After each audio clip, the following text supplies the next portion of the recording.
If I'd met you first, Jack, I would have never married him. I heard those words, not from a lawyer, not from a stranger, but from my own wife, Victoria.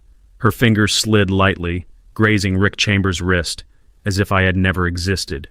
6 words, small, soft, yet enough to erase 15 years of marriage. Right there at the Met, under the golden glow of chandeliers, I didn't yell. I didn't walk over.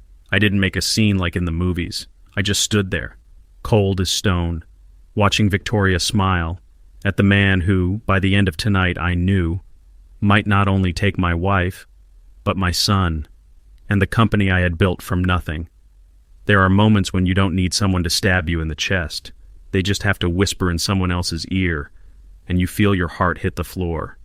If you've ever lived through that moment, you'll understand why I couldn't stand still forever. Victoria had told me not to come. It's just work, Jack. You hate these things. She'd said it casually, sliding her diamond earring into place, her reflection flawless in the mirror. I watched her adjust the clasp, her hand steady, her gaze never meeting mine. Most nights I'd let it go, let her vanish into Wall Street galas and late-night meetings without question.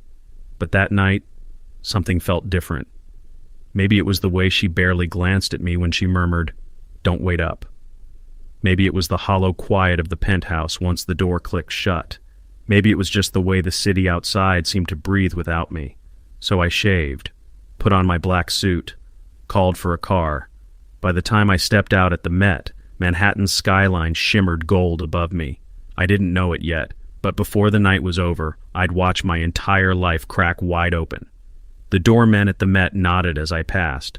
I'd been here before, on nights when Victoria needed a +1 to complete the picture. Inside, the air shimmered with champagne and soft jazz. Men in tailored tuxedos leaned toward women in silk and sequins. Conversations floated, punctuated by polite laughter. And then, I saw her. Victoria stood near the marble terrace doors, laughing. Not her polite cocktail laugh, but the full, head-tilted back kind I hadn't heard in years. She wore that ice blue gown she once called a practical investment, though it clung to her like it had been sewn on in the dark. Beside her stood Rick Chambers. I'd met him twice before, both times long enough to know he was dangerous. Silver at the temples, smile slow and deliberate, the kind of man people trusted without knowing why. Victoria's hand grazed his wrist. His smile widened. And then, the words that would change everything spilled from her lips.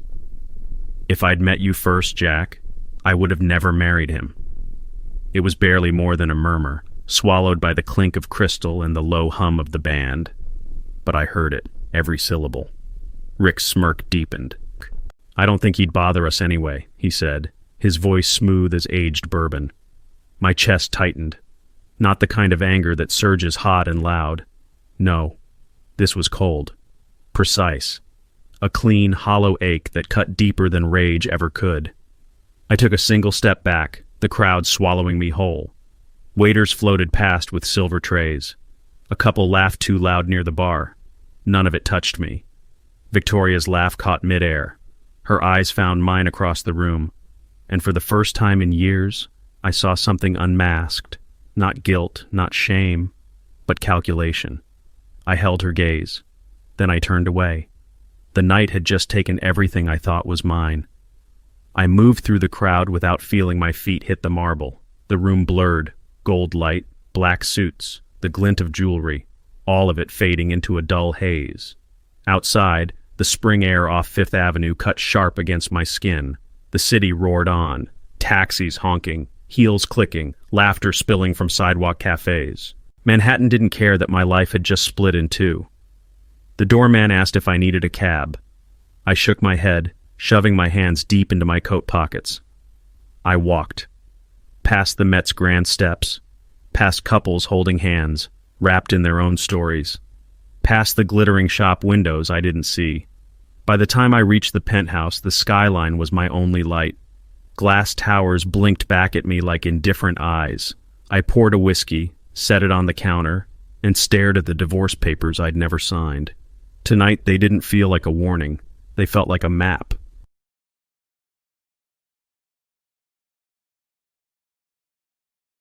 15 years of marriage doesn't break in a single night.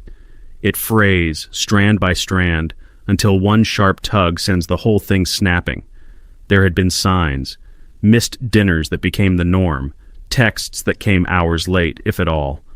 The way Victoria's smile for me faded into something polite, like I was a colleague she didn't quite remember. We used to eat together, real meals, not just passing each other in the kitchen. I'd bring home her favorite takeout. She'd light candles even on a Tuesday. But those nights got replaced by board meetings, urgent calls, and weekends away for networking. Ethan would ask, "Is Mom coming home tonight?" I'd force a smile. "She's busy." He'd nod, but I could see the question in his eyes. Busy with what? Busy with who? I told myself it was just the cost of ambition, that love could survive on loyalty alone. I was wrong, and I was about to learn just how wrong. It was a Thursday night. Rain tapped against the windows, the city outside blurred in streaks of gray and gold. I was in the kitchen, reheating leftover pasta, when Ethan padded in wearing his Knicks hoodie, hair still damp from his shower. "Dad," he said, pulling out a chair. "Where's Mom?" I froze with the spatula in my hand. It was such a small question. 3 words, but my mouth wouldn't work. "She's working late," I finally managed, forcing it out like a bad line in a bad play. He nodded, looking down at his plate, pushing the pasta around with his fork. "She's been working late a lot," he said quietly, almost to himself. I wanted to tell him the truth, or at least something closer to it. But what truth? That I didn't know? That maybe I didn't want to know? Instead, I just sat down across from him, pretending dinner was enough to fill the silence between us. But it wasn't. The manila envelope had been sitting on my desk for weeks, half buried under contracts and design briefs. My lawyer had sent it months ago. "Just in case," he'd said. That night, after Ethan went to bed, I pulled it out. The divorce draft was printed on crisp ivory paper, each clause and subclause laid out in neat clinical language. It felt like reading an obituary for a marriage that wasn't even officially dead yet. Victoria's name was everywhere. Her legal entitlements, her claims, the assets we would divide. My name was there too, but it read like I was just another item to be cataloged, negotiated, crossed off. I poured another whiskey, staring at the signature line at the bottom. All it would take was one stroke of a pen. But I didn't sign. Not because I still believed in us. That illusion had already cracked. I didn't sign because I knew, if I did, she'd win before the fight even started. It was after 2 a.m. when I heard the door slam. The echo carried through the penthouse, followed by the sharp click of heels on marble. Victoria stumbled in, one hand clutching her stilettos, the other braced against the wall. Her hair was loose, makeup smudged, the scent of champagne clinging to her like a second skin. She froze when she saw me sitting at the kitchen counter, the divorce papers laid out between us, a full glass of whiskey untouched at my side. "Oh, come on, Jack," she said, her voice thick, almost amused. "Don't be dramatic." I didn't move, didn't speak. Her eyes flicked to the papers. She let out a short laugh, sharper now. "You're actually doing this? Please. You've been threatening for years." I met her gaze steady. "I saw you tonight." For the first time in a long time, she hesitated, the mask slipping, just a crack. Then her voice dropped to a bitter whisper. "You've been checked out for years." 2 days later, I met Tom Reynolds in a quiet cafe tucked between brownstones in Soho. Tom wasn't the kind of man you found on a billboard or LinkedIn ad. He was discreet, deliberate, and far too smart to advertise what he could uncover. He slid a thin folder across the table, his fingers lingering for a moment before letting go. "I'm going to be direct, Jack," he said, voice low. "It's worse than you think." I opened it. Bank statements, wire transfers, shell corporations I'd never heard of. "She's been moving money out for over a year," Tom continued. "Small withdrawals at first, then bigger. All of it funneled into an entity tied to this address." He tapped a property record, a Tribeca penthouse, under the owner's name, Richard Chambers. I stared at the page, my pulse steady but hard. "This isn't just about the affair," Tom said. "They're setting you up to lose your company. I closed the folder. Then we don't give them the chance. That night I sat at my desk long after the city outside had gone dark, Tom's folder open in front of me. 14 months. That's how long Victoria had been bleeding my accounts, siphoning funds in increments just small enough to stay under the radar. Each transfer routed through a maze of shell companies, each trail ending at the same place, Rick Chambers' investment firm. Every transaction told a story. A consulting fee that never reached a consultant. A marketing expense tied to a non-existent campaign. A property acquisition that led straight to Rick's luxury penthouse in Tribeca. It wasn't just betrayal, it was strategy, meticulous, patient, designed to gut me without leaving fingerprints. I leaned back, the leather chair creaking under me. She hadn't just planned to leave. She'd planned to strip everything away on her way out. The company, the assets, even my credibility. And if she thought I wouldn't fight, she was about to find out just how wrong she was. The deeper I dug, the clearer their plan became. Victoria wasn't just taking money, she was building a case. Quietly, deliberately, she and Rick were planting the seeds of a narrative. Jack Morgan, the brilliant founder who'd lost his edge. Emails to board members questioning my focus. Offhand comments at investor dinners about creative burnout and emotional instability. Subtle enough to sound like concern, but sharp enough to stick. Rick was the perfect co-star. He knew how to charm a room, how to speak in measured tones that made lies sound like strategy. Together, they painted me as the problem. A man too obsessed with his work to lead, too cold to inspire. And the worst part? They'd timed it perfectly. Every transfer, every whisper lined up with key product launches and high-stakes negotiations. It wasn't just about replacing me, it was about erasing me. They wanted me out of my own company, and they thought I wouldn't see it coming. I hadn't opened that box in years. It sat on the top shelf of my office closet, behind old prototypes and binders full of contracts. Inside were fragments of another life, hospital bracelets, Ethan's first sonogram, discharge papers from when he was born, and tucked between them, documents from the months Victoria and I had separated before she'd announced she was pregnant. Back then, I'd wanted to believe in second chances. We reconciled fast, too fast. I never questioned the timing. I never asked. But now, staring at dates that didn't quite add up, I felt something cold settle in my chest. I pulled a small envelope from my desk drawer, a home DNA kit I'd ordered weeks ago, when the first cracks began to show. I told myself it was paranoia. That night, while Ethan was asleep, I carefully placed a few strands of his hair into the sample bag. The truth wouldn't change how I felt about my son, but I needed to know. The envelope arrived 3 days later, buried in a stack of mail. Plain, unmarked, harmless, except for what was inside.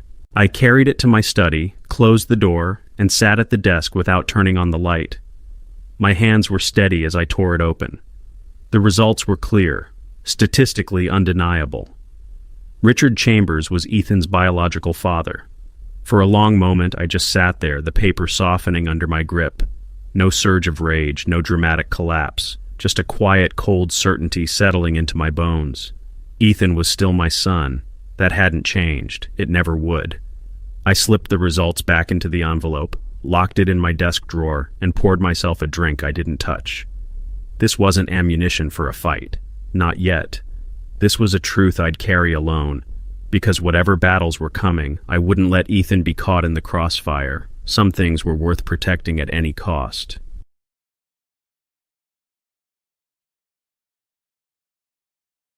It started small. Comments slipped into casual moments. Victoria, over breakfast, telling Ethan, "Your dad's been so busy lately. I bet he forgets what day it is." Rick, after one of Ethan's basketball games, leaning down to say, "You've got real leadership in you, kid. Some people just don't recognize it." They never said anything outright, nothing you could print or prove. But the tone was there. The subtle tilt of a sentence that planted doubt in a 12-year-old's mind. Ethan didn't repeat much to me, but I could see it in the way he hesitated before asking if I'd be home for dinner, or the way his smile faltered when I said I had a late meeting. It was a slow, quiet poisoning. And they thought I'd bite, that I'd accuse, lash out, force Ethan to take sides. But I stayed steady. If they wanted me to lose my son, they'd have to come and take him. I wasn't going to hand him over. Every instinct in me wanted to fight back, to tell Ethan everything, to rip away the smiles Victoria and Rick wore like armor. But I didn't. I remembered what Tom had said over coffee. They'll try to make you the unstable one. If I exploded, if I dragged Ethan into the middle, I'd be handing them exactly what they needed. So I bit down on every retort, smoothed over every awkward silence. I kept my voice calm, my answers short, my presence steady. When Ethan asked why I missed a school event, I told him the truth. Work. But I also made damn sure I was at the next one. I didn't want him to see a war. I wanted him to see a father who stayed. Victoria and Rick could play their games in whispers and shadows. I'd fight in the open, on my terms, when the time was right. And that time was closer than they thought.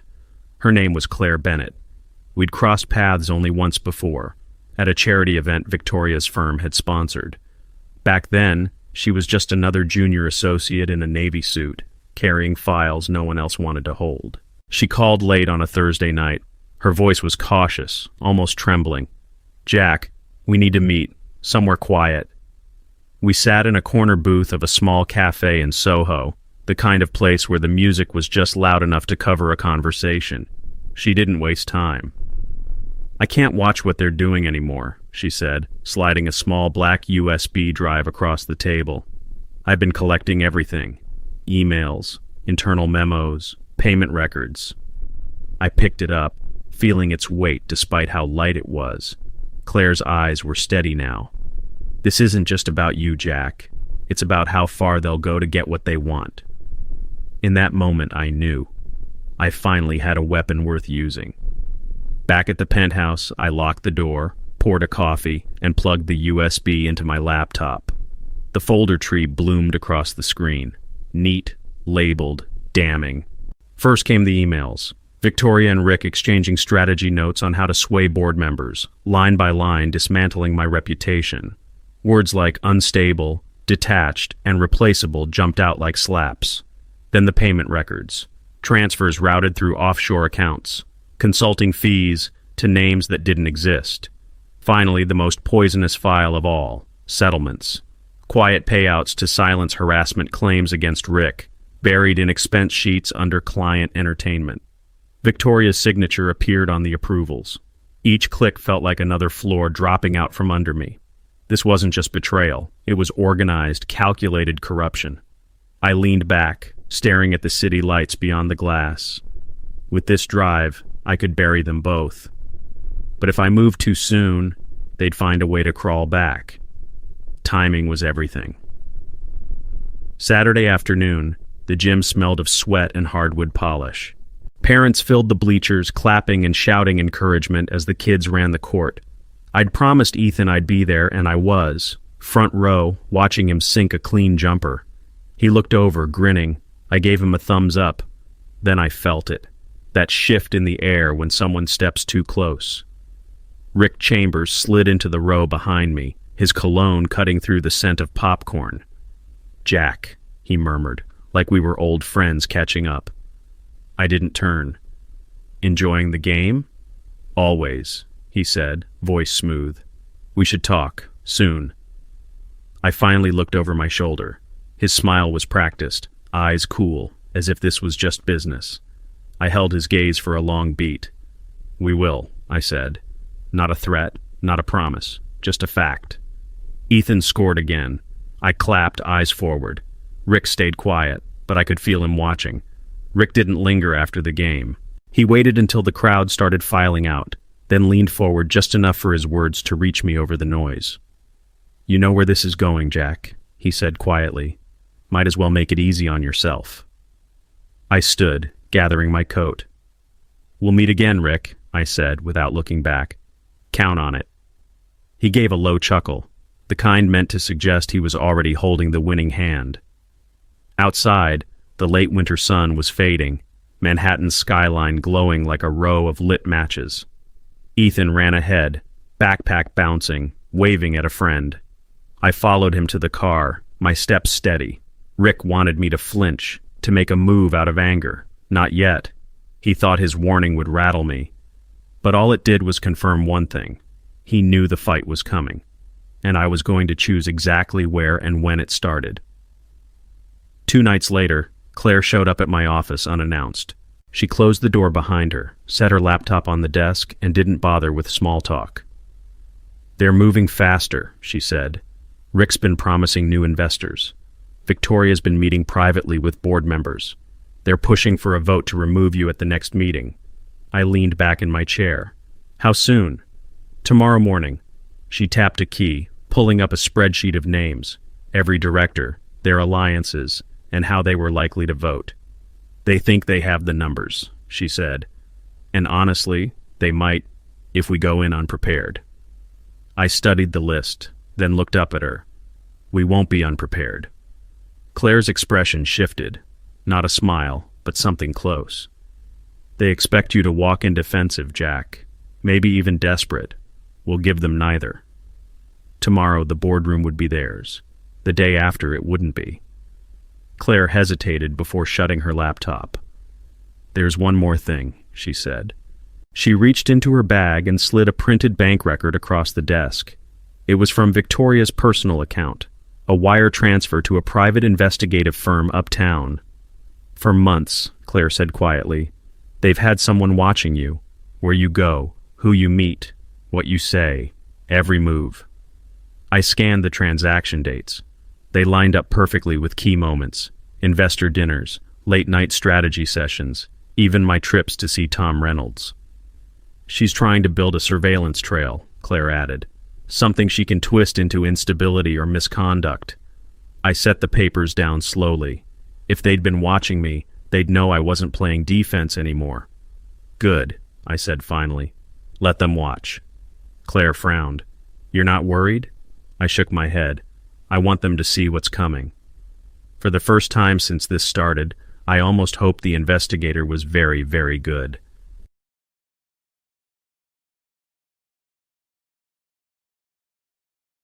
The next morning, the boardroom felt like a stage. Floor-to-ceiling glass framed the Manhattan skyline, the city glowing in the pale light. Victoria was already there, immaculate in a cream suit, her hair pulled back into a perfect knot. Rick sat beside her, one arm draped over his chair, smiling like this was already over. The directors settled in, shuffling papers, exchanging guarded nods. I took my seat at the far end of the table, Claire standing discreetly behind me with her laptop. Victoria started the meeting, her voice smooth, rehearsed. She spoke of transition plans, fresh leadership, and the need for stability in uncertain markets. Rick chimed in with projected growth numbers, bold expansion strategies, and promises of revitalization. I listened, hands folded, face unreadable. Let them have their moment. Let them believe the narrative they'd been weaving for months. Because when I spoke, it would be the last word that mattered, and it would change everything. When Victoria finished her pitch, I let the silence hang for a beat. Then I leaned forward. "Before we proceed to a vote," I said evenly, "there's information the board needs to see." Claire stepped to the head of the table, connecting her laptop to the projector. The screen filled with the first set of documents, internal emails between Victoria and Rick, strategizing how to push me out. Phrases like, "position him as unstable," and "loss of focus," glared in black and white. Next came the wire transfers. Company funds diverted into offshore accounts, then funneled back into Rick's ventures. Dates, amounts, account numbers, all neatly lined up. A few directors shifted in their seats. One cleared his throat. And then Claire pulled up the last file, harassment settlement records. Quiet payouts to silence complaints tied to Rick, approved and signed by Victoria herself. The room went still. No one looked at them now. Everyone was looking at me. I let the weight of the silence settle, then nodded to Claire. "Play it," I said. The speakers crackled to life. Rick's voice came through first, low and certain.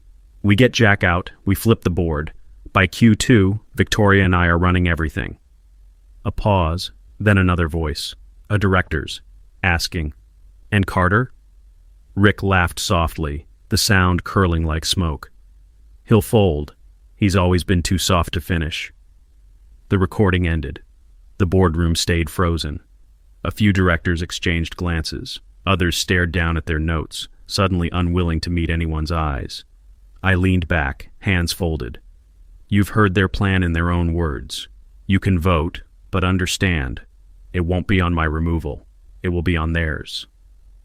The decision didn't take long. Hands went up, one after another. Effective immediately, Rick Chambers and Victoria Monroe were stripped of all positions. And for the first time in months, I felt the balance shift.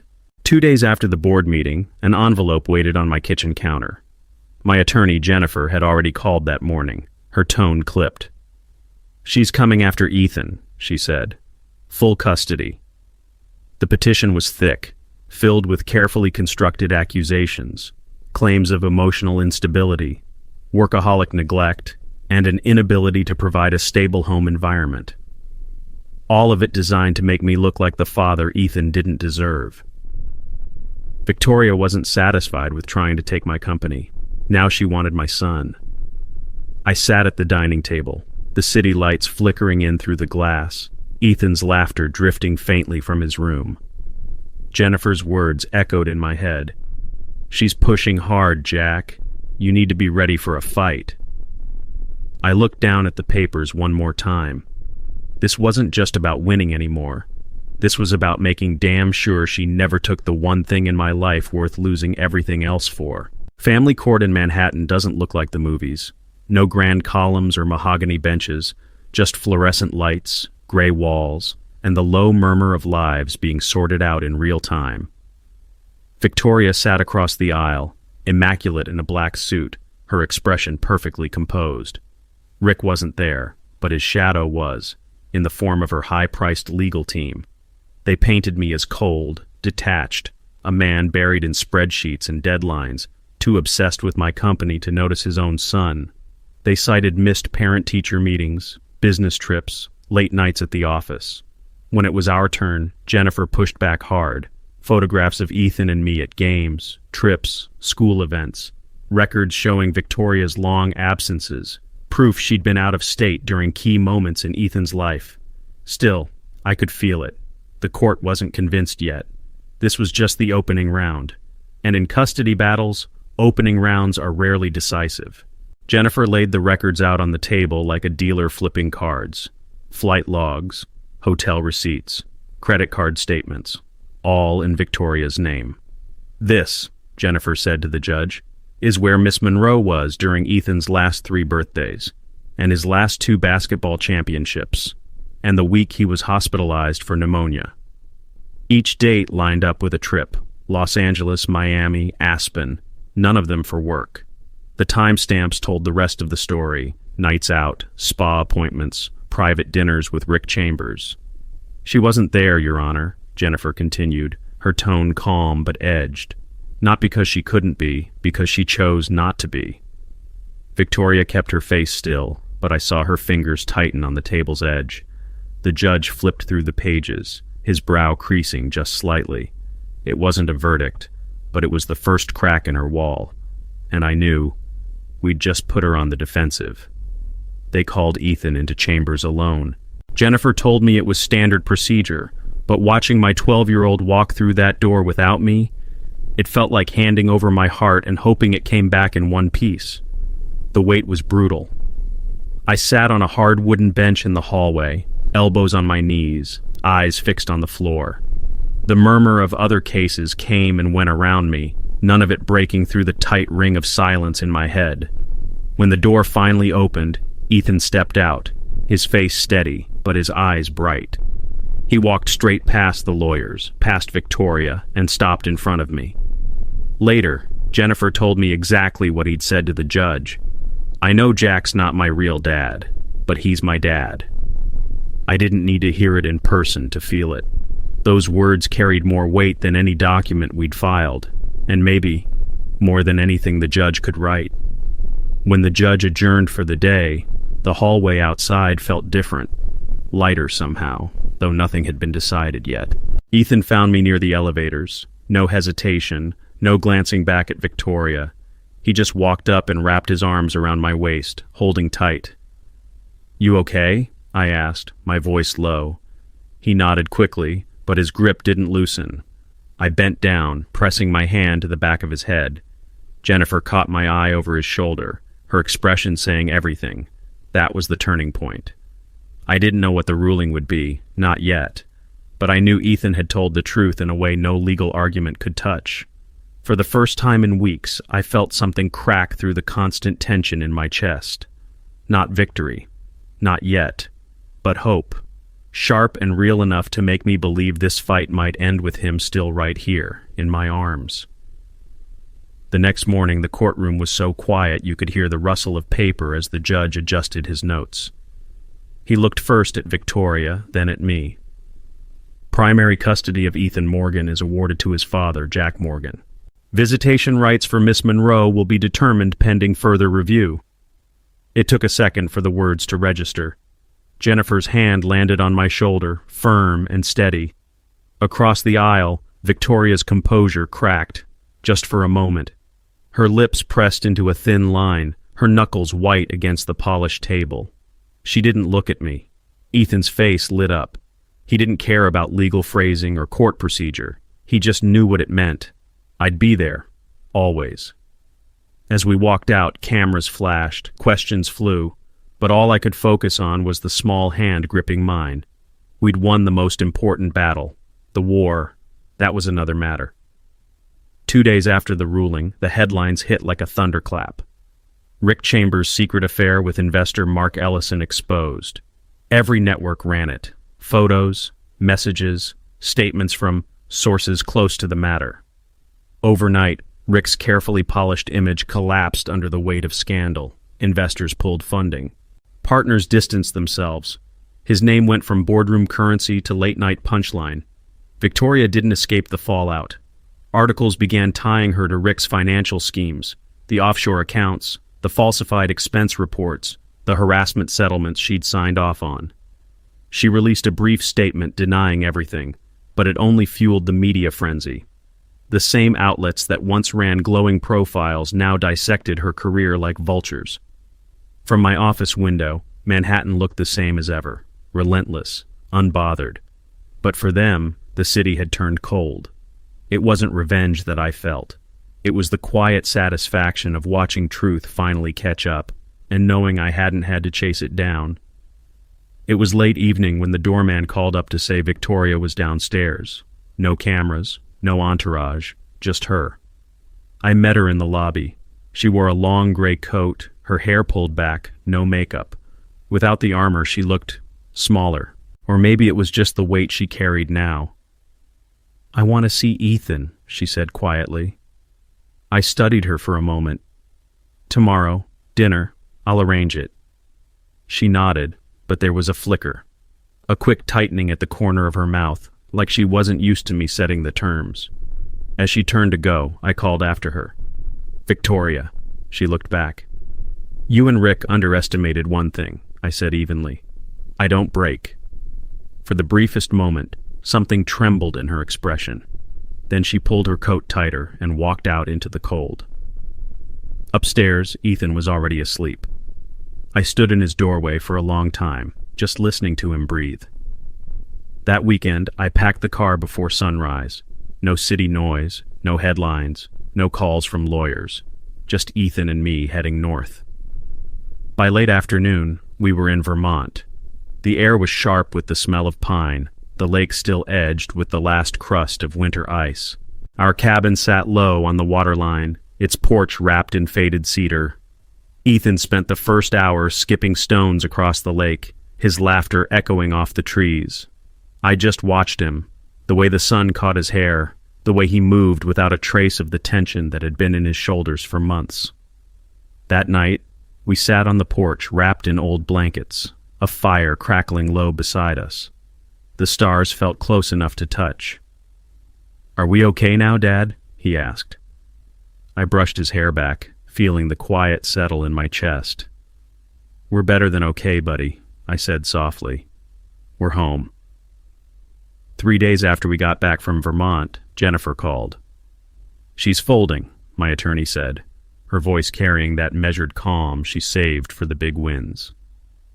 "Victoria's willing to settle. Joint custody on paper, but primary residence stays with you.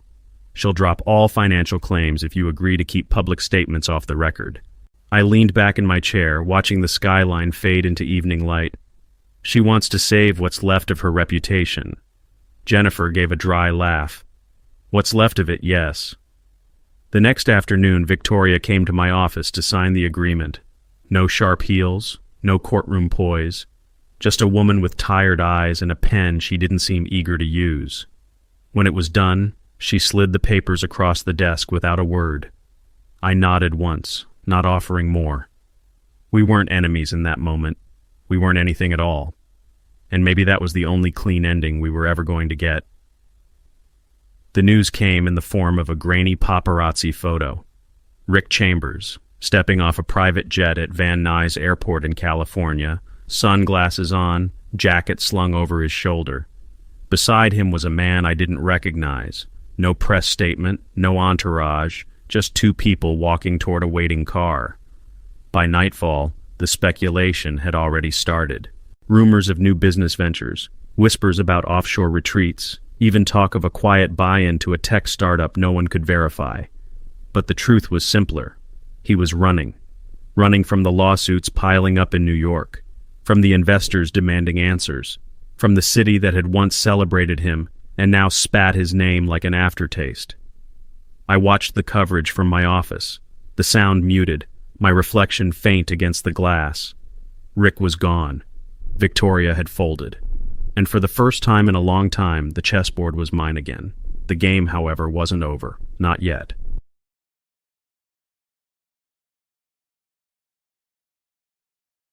I didn't announce my return. No press release, no speech in the lobby. I just walked through the glass doors of Morgan AI on a Monday morning, the same way I had for years before everything unraveled. Some employees looked up from their desks, offering quick nods or small smiles. Others glanced away, unsure if they should acknowledge me.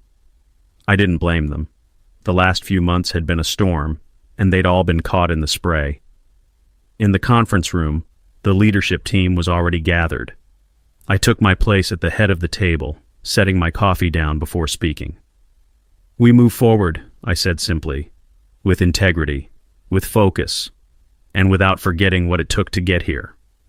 No applause, no rallying cries, just a quiet understanding settling over the room. The company was still mine, and now I intended to make it stronger than it had ever been. The gym smelled faintly of cardboard and glue sticks, rows of trifold boards lined up under buzzing fluorescent lights. Ethan's project, a solar-powered water purifier, sat near the center, the title written in his careful block letters. When they called his name for first place, he froze for half a second, then broke into a grin so wide it made my chest ache. I was already on my feet, clapping hard, ignoring the stares. He found me in the crowd, eyes bright, holding up the blue ribbon like a trophy. "You came," he said when I reached him, a mix of surprise and certainty in his voice. "Of course I came," I told him, ruffling his hair. "I wouldn't miss this for anything." We took a photo together in front of his display, his arms slung around my waist, mine resting firmly on his shoulder. In that moment, nothing else mattered. Not the courtrooms, not the headlines. Just him, and the fact that we were here. The weeks that followed felt strange at first, like stepping out of a crowded, deafening room into clean, open air. No more reporters at the curb. No court dates circled in red on the calendar. No late-night calls from Jennifer warning me of the next ambush. Ethan and I built new routines. Weeknight dinners that didn't get interrupted by work or arguments. Saturday mornings at the park. Sundays spent cooking pancakes and burning half of them because we were too busy laughing. The penthouse felt different too, lighter. The silence wasn't heavy anymore. It was peaceful. Victoria still called sometimes, arranging visits with Ethan, but those conversations were brief and businesslike. Rick's name didn't come up at all. It wasn't the life I'd had before everything fell apart. It wasn't the life I thought I'd want. But it was ours. And every day, brick by brick, we were building it into something worth keeping. When the storm finally passed, I realized something I hadn't seen in the middle of it. Survival isn't the same as living. For months, I fought to hold on to what mattered: my son, my name, my company. I thought victory would feel like a roar, like a spotlight on a stage. But when it came, it was quiet, because the win wasn't in destroying Victoria or watching Rick fall. It was in the mornings I still made it to Ethan's games. In the nights I sat across from him at dinner, no phones, no distractions, just us. Strength isn't about never breaking. It's about refusing to stay broken. And love, the kind that matters, is the one that stays when every reason to leave has been handed to you. I kept my son. I kept myself. And that was everything. If you've been through your own storm, you know, the loudest victories fade. It's the quiet ones that change you. So tell me, what's the fight you're glad you never walked away from?